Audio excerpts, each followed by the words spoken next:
Hey guys, Rhett here, thanks for watching. If I had to build a $1 million Section 8 real estate portfolio today in 2026, this is how I would do it. If I had no time restraints or any kind of budgetary problems, this is exactly what I would do. And it's extremely doable. It's extremely doable for you watching this right now to build a $1 million portfolio, even if you don't have a couple $100,000 in cash. There are ways to buy units, add value to units, and create tons of value, especially today in 2026, that didn't exist 5 years ago, certainly didn't exist when I started doing this over 10 years ago, that would have helped me build a $1 million portfolio a lot faster that you can utilize to your advantage today. So the easiest way to build a $1 million Section 8 portfolio is without question utilizing the value add strategy known as the BRRRR method. So we are going to focus today on the BRRRR method. Now, what that means is we are going to buy units that are in distress. So for those of you who don't understand what BRRRR is, it's buy, rehab, rent, refinance, repeat, okay? That is the BRRRR method. We are going to focus on this method because this is the method that creates the most amount of value as quickly as possible. So what we would do using the BRRRR method to grow a $1 million in value portfolio, we're not talking about rental amounts, we're not talking about anything other than value, is we would buy a property for, call it $50,000, okay? Now, the $50,000 that we spend could be cash, could be financing, could be hard money, doesn't matter. The overall value of what we buy is $50,000. Now, buying a $50,000 house, you might be saying, where the heck am I gonna be buying a $50,000 house? The reality is, we have markets all over the country where houses are $50,000 and way lower. My clients are buying houses $10,000, $20,000, $30,000 every single week. So $50,000 for us is a dime a dozen. We find houses that are $50,000 literally every single day. Now, in this instance, we're buying a house for $50,000. Of course, as always, excuse the terrible handwriting. What we're gonna focus on here is how we can add value to this $50,000 house. So the things we're gonna look at: what kind of condition is the roof in? What kind of condition is the plumbing in? What kind of condition is the electrical in? Can we add value? Can we add bedrooms? Can we add bathrooms? Obviously, we're going to put new flooring in and new light fixtures and repaint the entire thing and fix it all up and put new doors and a new kitchen and new bathroom, right?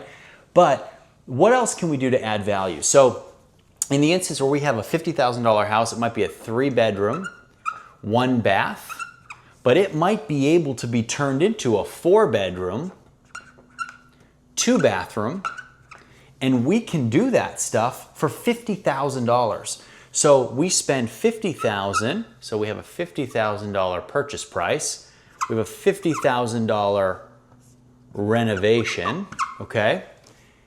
We go from a 3-bedroom, 1-bath to a 4-bedroom, 2-bath in our $50,000 renovation, okay? Now, there are plenty of hard money companies that will give you the money to buy the house with the purchase price and the renovation cost. If you don't have those lenders and you don't have these teams in place to be able to do all this, my email's in the description below. Send me an email. Let's get started. We can do it together. So your total cost basis here, all in, is $100,000, okay? You're into this thing for $100,000. Now, that's total cost. You might be into it for 10%. A hard money company might give you a 10% of the entire cost of the whole project. It might even be less. It might be 5%. You might only be into this deal for somewhere between $5,000 and $15,000 out of your own pocket, okay? But it's $100,000 is what we have into this deal, total. After you go from a 3-bedroom, 1-bath to a 4-bedroom, 2-bath, and you do a new kitchen, you do new roofing, you upgrade all of the CapEx, new HVAC system, new water heater, we are going to get an appraisal on this unit. We are going to say, hey, look, we want to refinance this unit. We have to pay off our lender, or if it's your own money, we want to get our own money back if we used a HELOC, if we used a business credit line, if we used business credit cards, if we use a different avenue of capital. we got to get our money back. So in this process, with the new kitchen and adding bedrooms and adding bathrooms and eliminating that CapEx, we're going to get an appraisal here. And on average, we see our appraisals shoot somewhere between 30% and 50% of forced appreciation per unit. So in this instance, that means that ARV after repair value should be somewhere in the range of $130,000 to $150,000 in total value. Now, when we go to do our refinance, the bank is going to give us 75% of this number, literally cut us a check so we can pay off the hard money lender, pay off our creditor, pay off our HELOC, or however we use this or acquired the capital to do this project.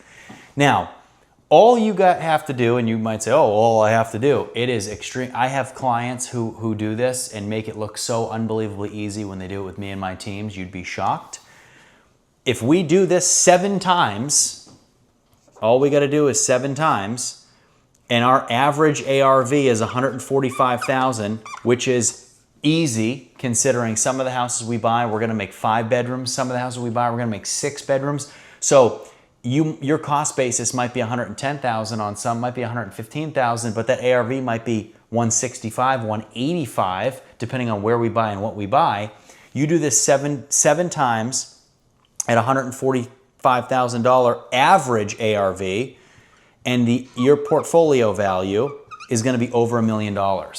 And in this instance, it's extremely possible for you to have none of your own money in this deal based on that ARV, to be able to pull capital out. You could be into a deal like this for under $100,000, where you might be paying hard money interest every month, and that might only be your only cost basis into this deal after you refinance. So building $1 million portfolio in Section 8, it's not extremely cash intensive. You could do it with under $100,000 as long as you use that capital the right way. You could do it for way less than that as long as you use the capital the right way. In a really good situation, 7 houses does it at $145,000. As we continue to go down, we might be able, even if our ARVs aren't as conservative, we're going to keep doing this. We could be ultra conservative. It could be 8 houses at $130,000. It could be 9 houses at $125,000. There's a lot more ways to build this $1 million portfolio based on the value of it, okay? This is the fastest way to do it. If we buy units that are turnkey, and say you buy a unit for, we'll use a different color here for a turnkey unit, but say you buy a unit for $100,000, that is turnkey, no renovations needed.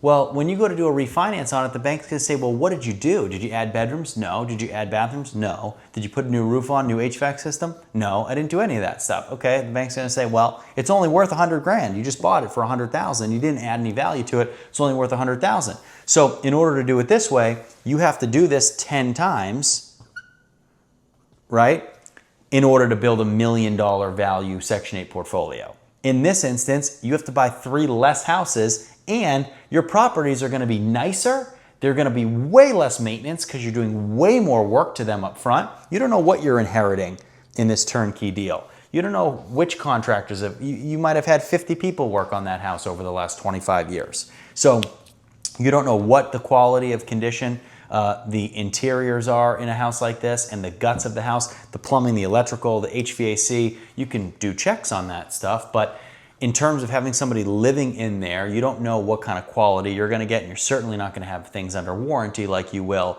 doing a large-scale renovation. So that's how you build a $1 million portfolio in 2026 very, very cleanly, very safely, and in a way that's going to be the most advantageous to you from a speed standpoint.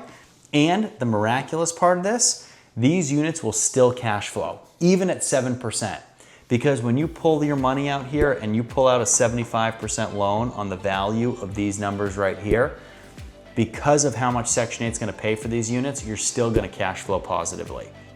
If you guys want to do this, you want to do it with me and my teams, drop me an email in the description below. Let's get started. Stop waiting. Get off the sidelines. Let's do this thing, and we'll see you next time.